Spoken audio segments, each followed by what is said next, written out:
get going fast. Madam, I don't think you understand. I'm from the Internal Revenue Service. That's a department of the... Hop in that puddle, Jumper, and cut mud out of here. But I only want to talk about Mr. Clampetts' return. He ain't going nowhere. And if you keep hanging around here, you ain't going nowhere neither. Now, see here, madam, I insist. I'll be back. I'll be waiting.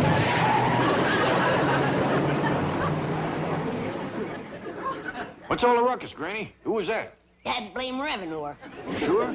Came right out and admitted it himself. Well, we don't want no trouble with the law. Besides, you said you were going to stop running your still. I ain't been. But I don't want no revenuer snooping around. They're the lowest form of varmints. Even he was ashamed of being one. What? Called it the Infernal Revenue Service. Internal Revenue Service? That's right. Well, sit down, sit down. Thank you. Well, now, it's a pleasure to have you visit my struggling little bank. Right? You?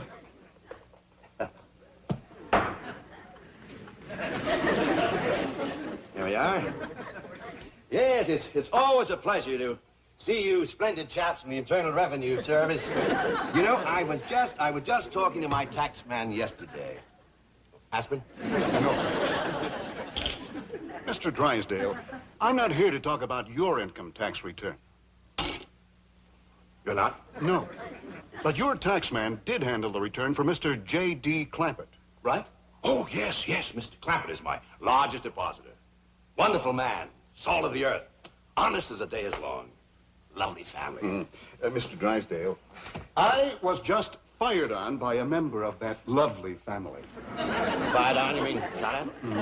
With a double-barrel 12-gauge shotgun. Wielded expertly by a little old lady no bigger than this. Granny. Oh, Mr. Landman, you have to understand these people. Oh, I understood her fine. What I don't understand is this. How can a man show an income of millions for last year and not one red penny for all the years previous? Oh, well, I can explain that. Well, the Treasury Department will appreciate it. Now, this is the beautiful mansion you just visited, right? No, I would hardly call it a visit. Skirmish might be a better word. This is the house, yes. And Mr. Landman, would you believe that 8 months ago they lived here? No, frankly, I wouldn't. I give you my word. The poorest, most uninformed people imaginable. Why, when an oil company tried to explore their swamp, old Jed's daughter hit him with a rock. Thought he was a revenuer.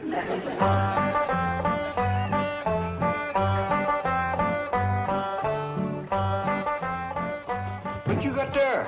Stranger, Where'd you get him? I beamed him with a rock. What for? He was skulking around down by the slough. Figured he might be a revenuer. He ain't no revenuer. Then can I keep him? Of course not. Well, I caught him. Don't matter. Well, he won't be no trouble. I could keep him out in the smokehouse. Ellie Mae, you can't keep people like they were dogs and cats. Who's that? Some feller Ellie found nosing around. Beamed him with a rock so it'd be easier to tote. That there fella's from the petroleum company. What's a petroleum? I don't know.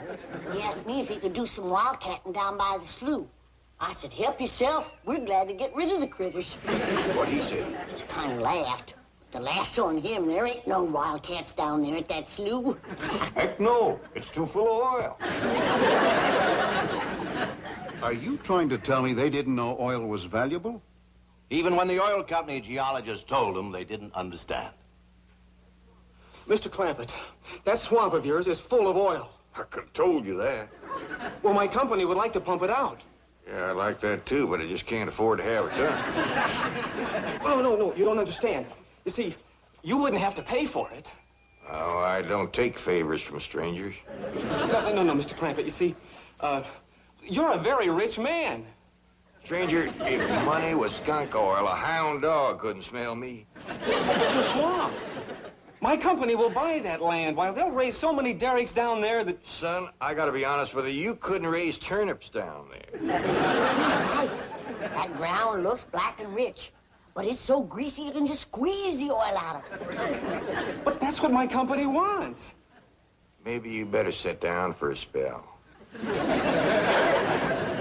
Why, even after Mr. Clampett sold his swamp, he didn't know how much money he'd gotten until his cousin Pearl heard the news and came rushing over. Stop this thing! Stop it! Hold on to him! Heaven protect us!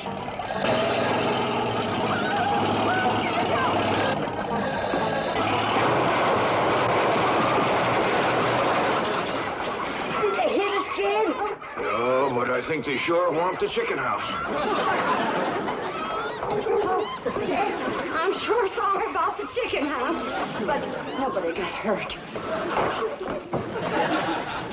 Jeffro, I told you to get rid of them worn-out brakes. I did, Ma. That's how come we ain't got none. Get on out and lift the chicken house back on its foundation. Jed? Yeah. Jed, Ellie Mae came running over to my place, and she said you sold the swamp to some oil company. Well, yeah, I guess I did. What did they pay you for it? Well, he ain't paid me nothing yet. The Brewster fella said he'd bring the money later. How much they gonna pay you? Well, he said I'd depend some on how much oil they could pump out. Well, he must have mentioned some figure. What was it? Now, Pearl, you know that old swamp weren't worth shucks. Jed Clampett, you got slickered and you're ashamed to admit it. That's just what I told you. Granny, how much they gonna pay him? All right, I'll tell you. He said it runs somewhere between 25 and 100. 25 and 100? I know it don't sound like much, but Mr. Brewster seemed to set great store by the fact he's gonna pay me in some new kind of dollar. There ain't no new kind of dollars. Well, it's new to me. I've heard of gold dollars, silver dollars, paper dollars, but he says he's gonna pay me in, what do you call them, Granny? $1 million. Yeah, that's it. $1 million? Well, he wrote the whole thing out on this piece of paper. Here, you can see for yourself. I don't know nothing about that kind of stuff. Let's see here. Saints in heaven. Granny, give me the jug. It's empty, but I'll fetch some. I'll go, Granny. Jed, you're a millionaire. A millionaire. Yeah, that's what that Brewster fella kept calling me. I didn't know just how to take it. You meant you're rich. Me? The richest man in these hills. Maybe in the whole state. Oh, Jed, you can have anything you want. Do anything you want. Go any place you want. Yeah, that's another thing he kept saying. He said he reckoned I'd be moving away from here soon. What do you think, Pearl? You think I ought to move? Jed, how can you even ask? Look around you. You're 8 miles from your nearest neighbor. You're overrun with skunks, possums, coyotes, bobcats.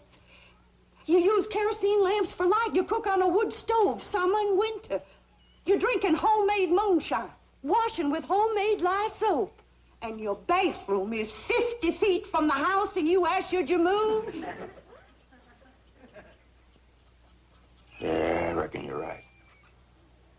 Man, be a dang fool to leave all this.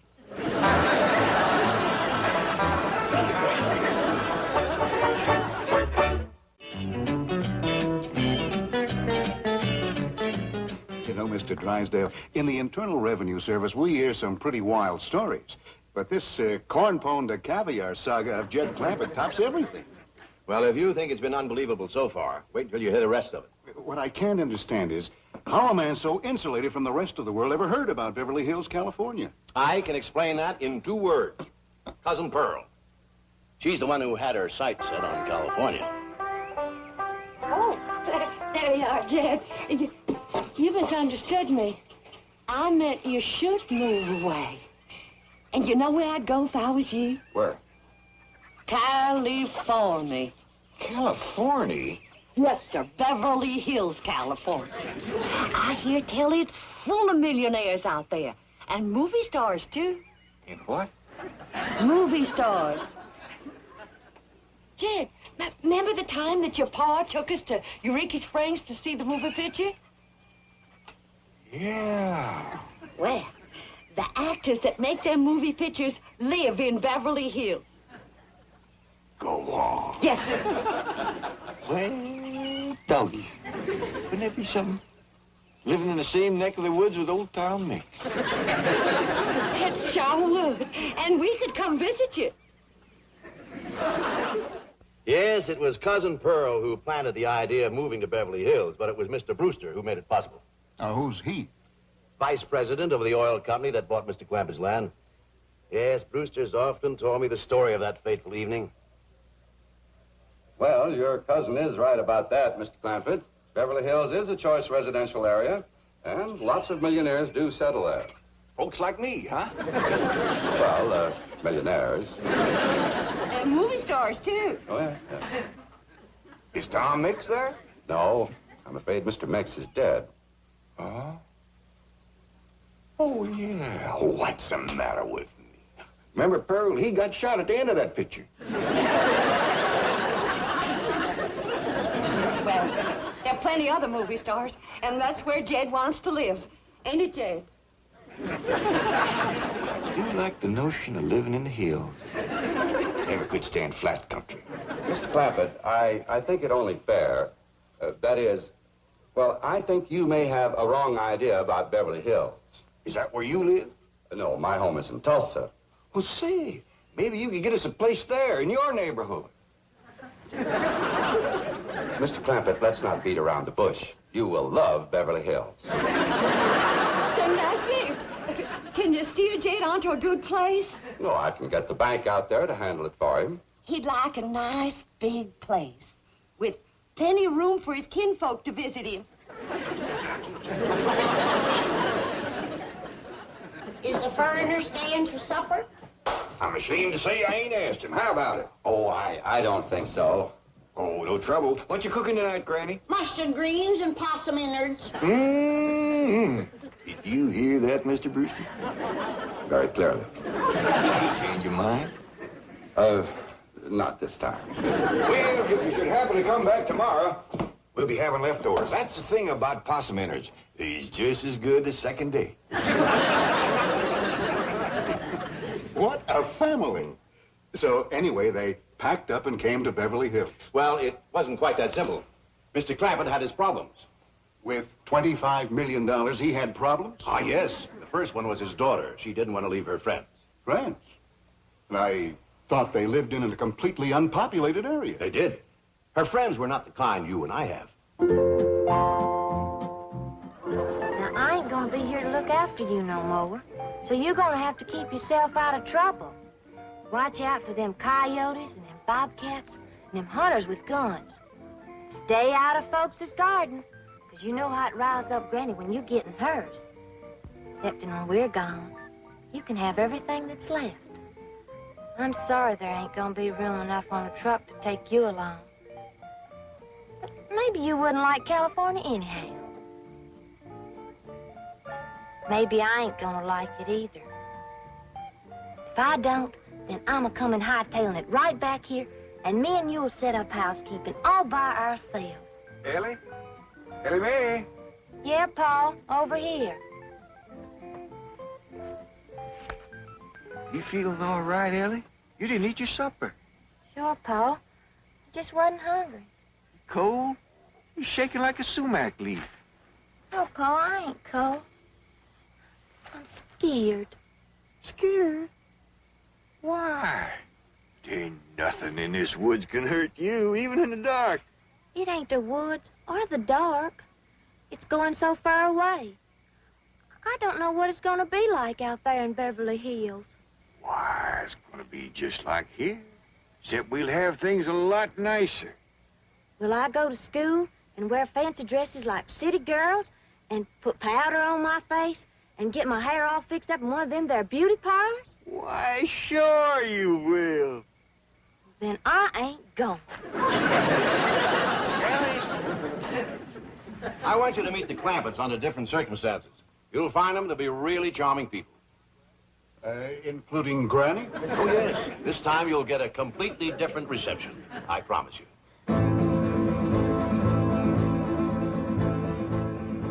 Ellie Mae! You sound the alarm if you see that revenue man coming. I will, Granny. him before he gets through that gate. Of course, even after Mr. Clampett convinced his daughter to leave her animal friends, he still had Granny to contend with. I guess she didn't like the notion of being uprooted. That's putting it mildly. The way he tells it, she just downright refused to budge. Now, what's all this nonsense about you ain't going to California? Ain't no nonsense to it. If the good Lord had wanted me in California, he'd have put me in California. Maybe he's just getting around to it.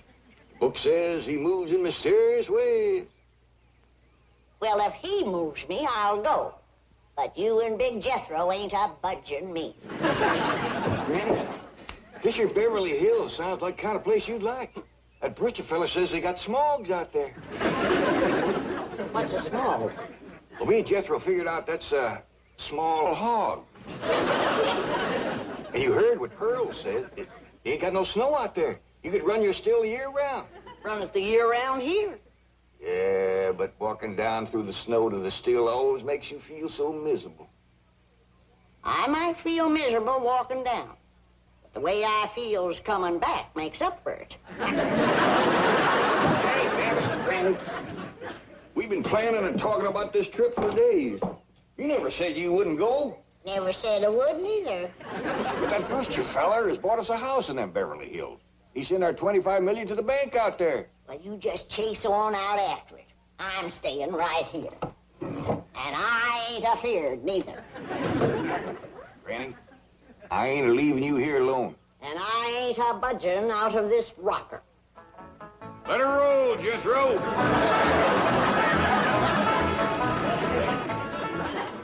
Only a man of Jed Clampett's strength and authority could have handled Granny.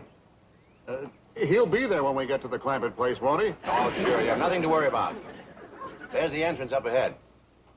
Yes, I know. There's a car stopping at the gate, Granny. They closed the gate since I left. I'll get it.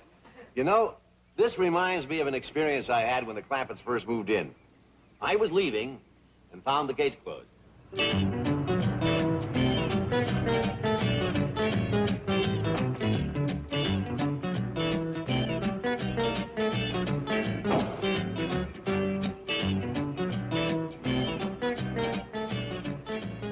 Hello. Hello. Mr. Clampett, can you hear me? Yeah, I can hear you. Good, good. I need your help. Sounds like you're inside the wall. I am. Would you let me out, please? Well, you bet I will. You stay right where you are. I'll get me an axe and have you out of there in no time. He demolished 10 feet of wall before I could stop.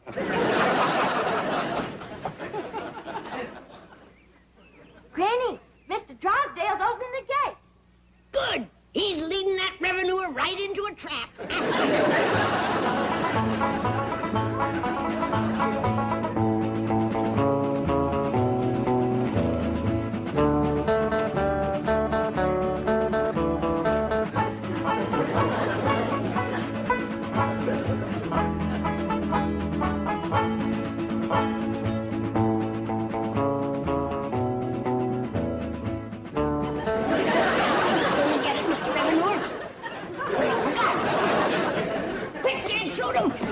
We ain't gonna shoot nobody. He ain't nobody. Revenuers and buzzards don't count. You go on inside and cook up some victuals. Since when is a revenuer company? Mr. Clampett, I'd like you to meet Mr. Lund. Pleased to meet you, Mr. Clampett. How do you do, Mr. Landman? Since you're a friend of Mr. Drysdale's here, I reckon you're welcome. But as you can see, we don't cut the revenuers. I'm not a revenuer, Mr. Clampett. I guess back in the hills where you come from, I'd be a tax collector. Back in the hills where I come from, you'd be a lot younger. Oh? Was the climate that healthy? Oh, just you wouldn't have lived to get this old. Ed, is the revenuer staying to supper? He ain't no revenuer. Well, is the foreigner staying to supper? How about it, Mr. Landman? You too, Mr. Drysdale. You're not by any chance cooking mustard greens and possum innards, are you? Not tonight. Oh, we had them last night. I'll stay. Me too. Tonight we is having leftovers. That's the thing about possum innards. It's just as good the second day.